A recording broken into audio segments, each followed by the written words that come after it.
ঈমান আছে কিনা বুঝবেন কেমনে? নামাজের ভিতরে দাঁড়িয়েছে, নামাজ পড়তেছেন, শুধু মজাই লাগে। আপনি বুঝেন হালাওয়াতুল ঈমান, ঈমানের স্বাদ বৃদ্ধি পাচ্ছে।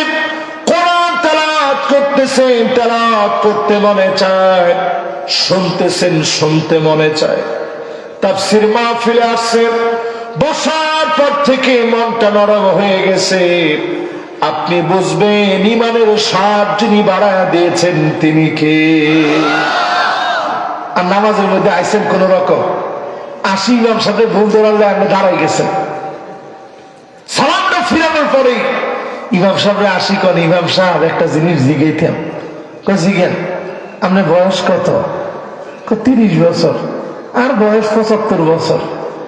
রুকু সেজদা এখনো আমি ভালো করে দিই, আগে আগে দিতাম হারি।